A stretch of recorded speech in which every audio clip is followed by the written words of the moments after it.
When people think of Washington State, they picture towering evergreens, snow-capped volcanoes, and endless rain. What they don't picture is a chubby, whistle-blowing rodent. And yet that animal, the Olympic marmot, is officially Washington's state animal. That choice wasn't random, and it wasn't symbolic in the way most state animals are. The Olympic marmot wasn't picked because it's flashy or iconic. It was chosen because it's specific, rare, and deeply tied to one place, and one place only. The Olympic marmot exists nowhere else on Earth. Not another state, not another country, not even another mountain range.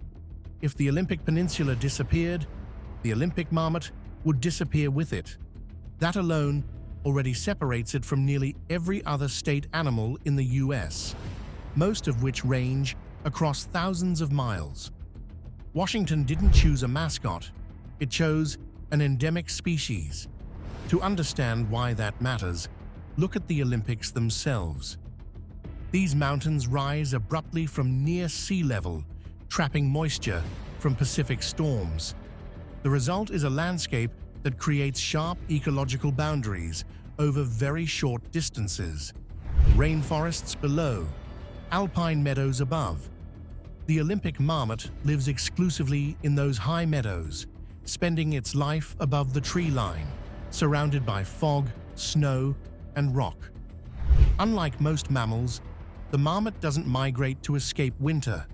It commits. Olympic marmots hibernate for up to 8 months a year, longer than black bears. Their heart rate slows to just a few beats per minute. Their body temperature drops close to freezing. They survive on fat reserves built during a very short summer window, which makes them living indicators of environmental stability.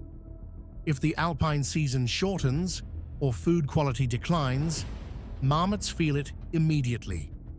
That sensitivity is part of the reason scientists pay attention to them. The Olympic marmot is also socially complex. They live in colonies, communicate through a range of whistles, and maintain lookout systems to warn each other of predators. Think less lone mountain animal and more small alpine village.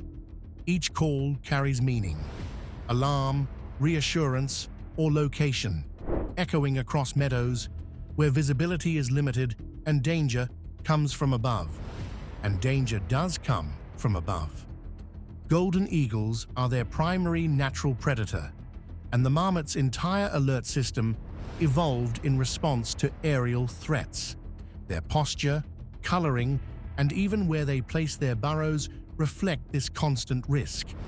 This isn't a passive animal, it's one shaped by survival in an exposed, unforgiving environment. Historically, Olympic marmots thrived in open meadows, created and maintained by natural processes, avalanches, snowpack patterns, and periodic disturbance. But when humans altered the landscape, things changed in unexpected ways. Predator populations shifted, tree lines crept upward. Coyotes, absent from the Olympics for thousands of years, arrived in the early 20th century, likely aided by human activity. Marmots had no evolutionary defense against them. Suddenly, a species perfectly adapted to one environment found itself vulnerable because that environment changed faster than biology could keep up. That made the Olympic marmot more than a local curiosity. It became a conservation lesson, a reminder that ecosystems don't need to be destroyed to be destabilized. Sometimes, all it takes is one new pressure. Which brings us to how it became Washington's state animal. In 2009, elementary school students led the campaign. Not corporations, not lobbyists, kids. They argued that Washington should represent something truly its own, something you couldn't export, replicate, or trademark. The state agreed. The Olympic marmot officially replaced the orca as the terrestrial state animal, while the orca remained the marine symbol.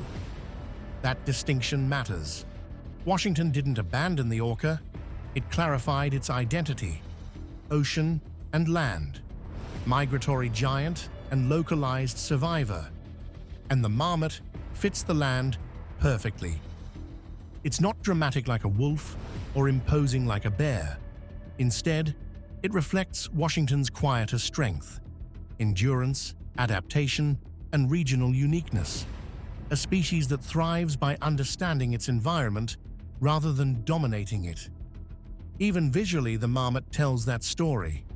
Its thick fur isn't just for warmth. It's insulation against prolonged moisture. Its stocky build minimizes heat loss. Its burrow systems regulate temperature year-round. Everything about it says, "This place shaped me." And maybe that's the point.